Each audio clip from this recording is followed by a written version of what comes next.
Hey, my name is Marilee Bresciani. I'm the president and founder of the Rushing to Yoga Foundation.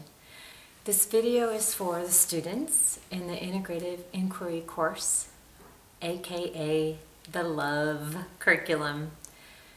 We've talked a lot about the importance of practicing attention to your breathing. The idea of what we're discussing here in practicing mindfulness breathing is that you become aware of something as simple as your breath, something that we often take advantage of, like our breath.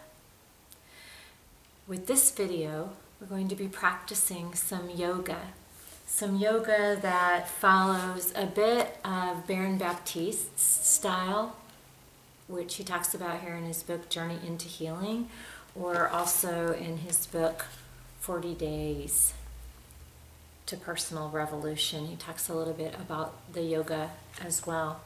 So I practice yoga a lot at Core Power Yoga Studio in San Diego. So I'll be using a mix of the flow that they teach as well as the flow that Baron Baptiste teaches. The practice of this yoga is Vinyasa Flow, which means, in essence, one breath to one movement. Now, the point of our practicing yoga, well, at least what we talk about in the United States as yoga, what we really mean here is asana, the particular postures and movements for yoga. Asana, what we typically think of as yoga in the United States, is just one arm, one branch of the practice of coming to union with yourself. Again, Rushing to Yoga Foundation, we're about providing you with tools so that you can discover the authentic self that is you and learn to love yourself one moment at a time, one decision at a time. So in the Integrative Inquiry curriculum, in the Love curriculum, we're practicing mindfulness breathing, bringing attention to our breath. Now we're practicing asana yoga, the postures and movements with our breath that brings attention to our body. Through bringing attention to our body, we're practicing our attention skills. And we're also practicing discovering who we are in our bodies. So as we move through each sequence, and what I'll be doing is taping one sequence at a time. This is the integration sequence. Then we'll move on to the Sun Salutation A sequence. That will be one sequence that I'll tape. Then I'll move into each sequence and show you modifications. The idea is that you can practice these one sequence, one series of sequences at a time until you can learn how they feel in your body, and then hopefully you can shut the tape off and just practice them and pay really close attention to, again, attention, how you feel with your breath. So one of the ideas here is, in my breaking up the videotapes into different sequences of asanas, is that you'll learn different sequences, memorize them, so that you can practice bringing attention to your breath and your body and how it feels. Practicing attention, practicing self-inquiry through movement, the movement of asana, the movement of yoga. Okay? All right, so I'm going to move back here onto my mat, and I'm going to raise my voice, use my teacher voice, so hopefully you can hear this. And what I do have, I just have here a mat. It's a jade mat. I love this kind of mat. And I hope that you can see enough, even though we're far away from the video, what I'll be doing. The first series is integration. And during this series, what I'm doing is, typically, I'm coming to my mat after running around a lot, doing all sorts of things, maybe working, maybe running errands, whatever the case might be. I'm coming to my mat, and it's an opportunity for me to practice mindfulness. It's an opportunity to practice a habit that I've created intentionally and purposely, that when I come to my mat is the opportunity for me to begin to practice awareness of my body and my breath integrated into one onto this mat. I never leave my mind anywhere, although I would like to on several occasions. My mind is integrated into this body, into the spirit. The practice of asana, the practice of movement, helps me remember that my mind, body, and spirit are one. And in the integration series, we begin by taking Child's Pose. Child's Pose, or Vinyasa in Sanskrit, I think, is simply moving onto the mat, coming onto all fours, and making sure that my shoulders are in line above my wrists. So yoga is a practice of an alignment, and as we move through this series, I'll be hitting some basics in the integration series that will prove to hold true in the other aspects of yoga. So I'm feeling and I'm breathing, just looking at the alignment. Shoulders over wrists, hips over knees, feet out behind me. Again, everybody is different. Every body is different. And the practice of asana, or yoga, allows us to become aware of how our body is different and how we can best move and feel in order to simply be mindful in every moment so that we're loving and kind to our body. As I sit back into Child's Pose, I'll be bringing my feet and heels to touch in the back. I'll be lifting, putting pressure on the back feet, moving my knees outward, and pushing back, sitting back onto my heels. Now some people, again, have a lot of flexibility here, some don't. I've been practicing yoga, asana, for, I don't know, 4.5 years. So during that time, my body has become more flexible, thank heavens. So if your body doesn't look like my body, good on you. Once I sit back, I'm going to lower my head to the mat, placing my forehead down onto the mat, moving my hands forward, and my shoulders are quite tight from being stooped over a computer, so my hands will actually come off the mat so that I don't feel stress and tension in my shoulders. Your hands may stay on your mat, but the idea is to lengthen through the shoulder to the fingertips while drawing my shoulder blades back and down. Lengthening and simply breathing. This is the opportunity to pay attention to the breath. Now, moving over my head just so that you can hear me. Hopefully you can hear me. The idea here is to just scan the body. As you sit in Child's Pose on your mat, scanning your body and feeling with each breath where tension may be residing. Is tension residing in my shoulders? And mine, it is, because I was sitting at my computer this morning.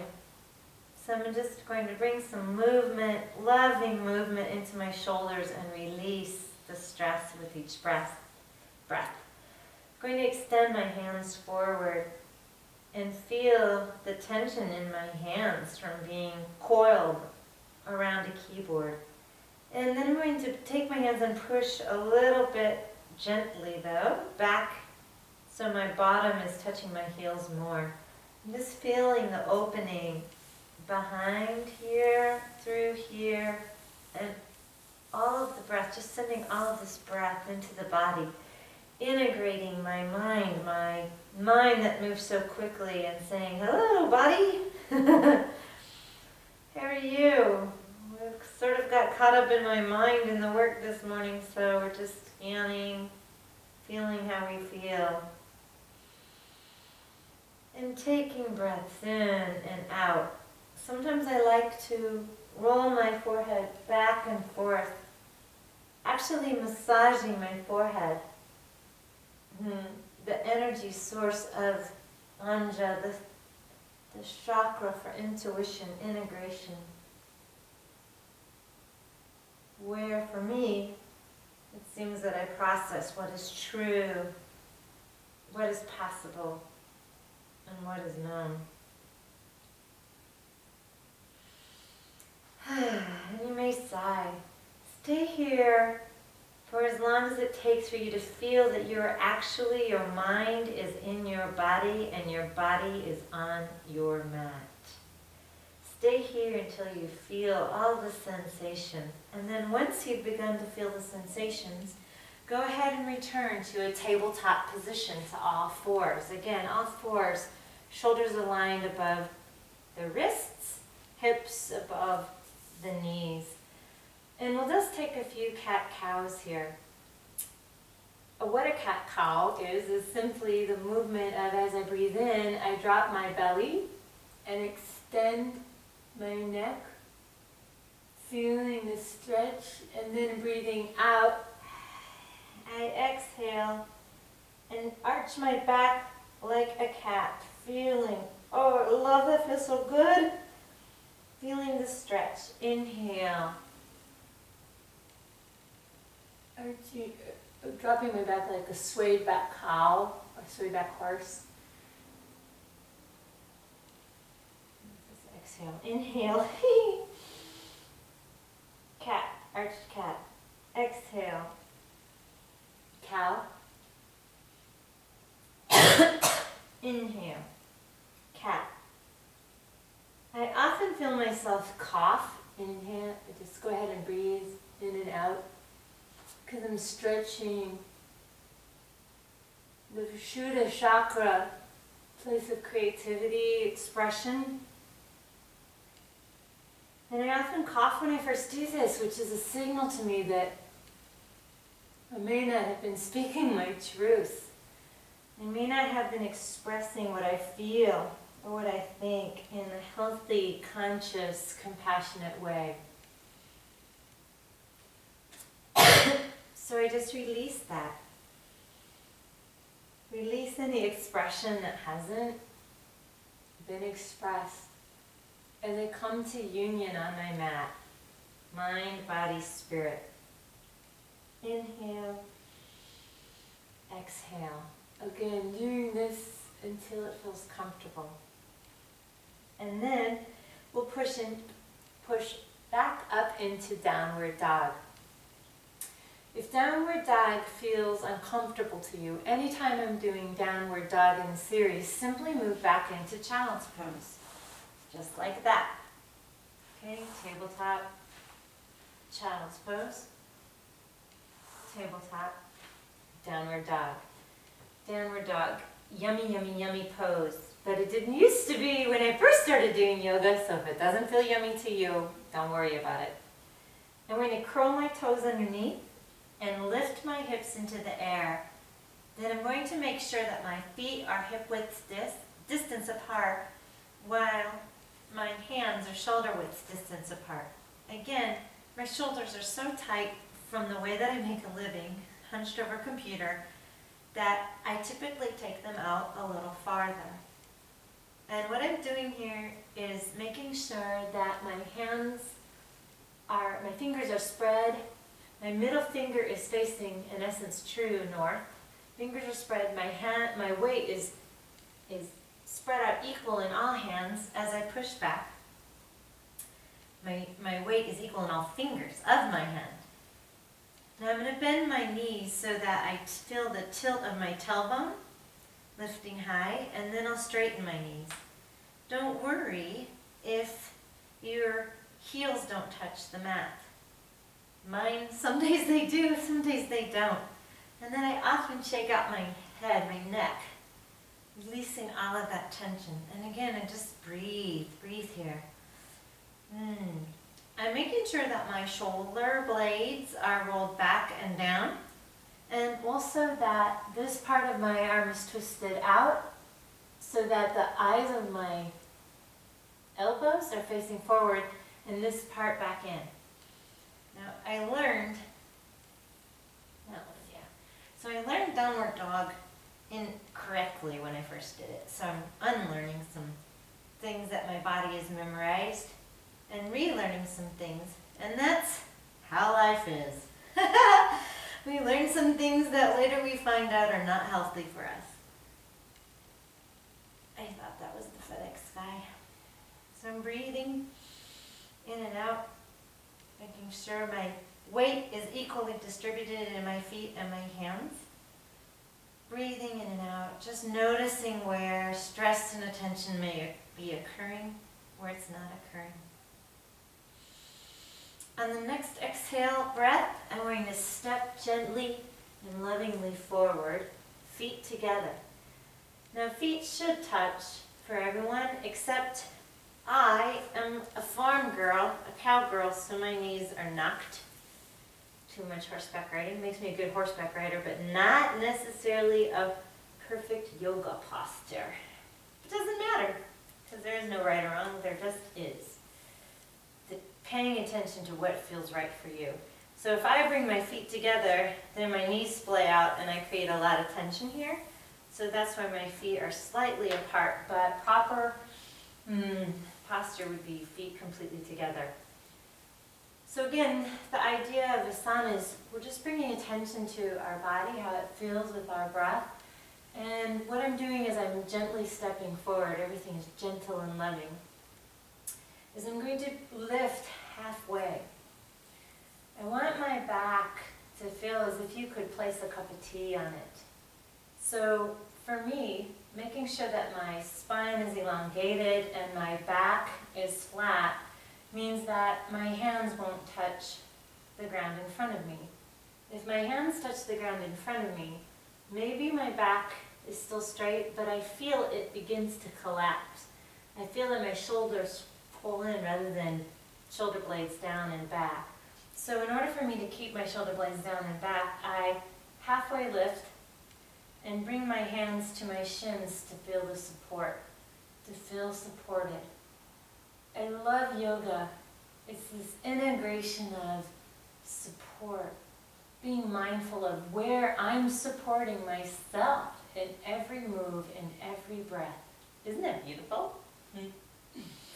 Halfway lift, and then I'll forward fold on an exhale. On the forward fold, basically I'm just trying to create lengthening in the back of my legs. Since this is my first forward fold of the morning, I have a lot of tightness in the back of my legs, so I'm bending my knees. Later, I may be able to straighten them. But right now, because I'm being mindful of how I feel, and I feel the tension here and here, I'm bending them. I'll inhale a halfway lift, exhale a forward fold, and then inhale all the way up to Tadasana. Now in Tadasana, a beautiful, very foundational pose. I want to feel all the corners of my feet on the mat, sitting firmly on the mat. I want to feel my tailbone tucked. Again, a horseback rider, cowgirl, so I have this behind that's designed for sitting on horses, which means my typically stick out like this, so I have to roll in and tuck my tailbone, which releases a lot of pressure on my back side. I'll lift up, energy up all the way through the body, energy up, which actually releases pressure on my legs. My entire body energetically thinking upward is then being kinder to my knees and my ankles. So I'm rolling my tailbone down, I'm knitting my ribs in, lifting up with the energy. Again, my shoulder blades are back and down, shoulders relaxed, and arms up. Now some beautiful yogis are able to put their arms directly above their head, but maybe you can't see this from that far away, but when I do that, my shoulders scrunch up and tension returns. So I keep, again, my hands a little bit farther so that I can focus on my shoulder blades back and down, arms energetically release, fingers spreading out, feeling so energized. And again, the idea is feel what you feel. Just check in. How does your body feel? You may never have asked your body to tell you how it feels in each one of these asanas, and that's exactly the point. And breathe. In and out.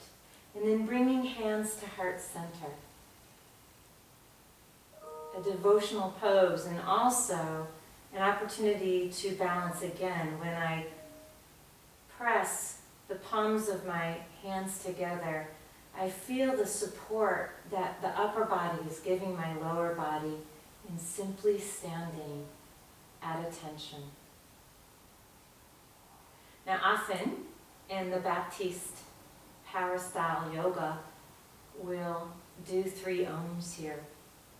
Om is a primordial sound, a Sanskrit sound, a sound that in essence is asking the body to energize. Again, if you don't like it, don't do it, but try it. See how it feels. The idea is that you determine what's best for you.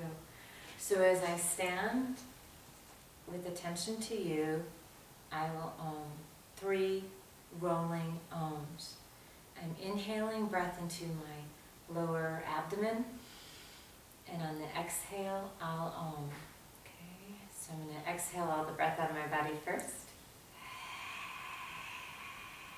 Inhale.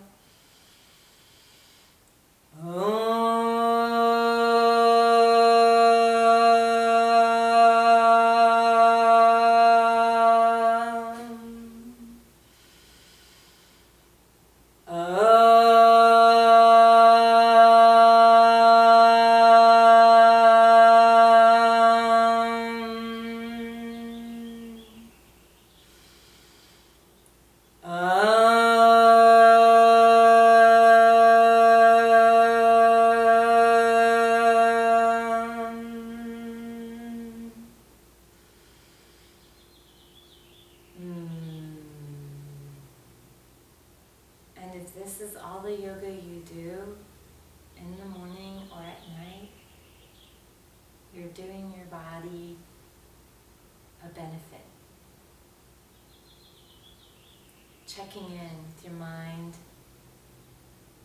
having your mind check in with your body, having your mind and body check in with the senses that it's sensing as you practice integration. That was the integration sequence, the modified integration sequence of Baptiste style yoga. We'll return in just a moment to do Sun Salutation A. Namaste.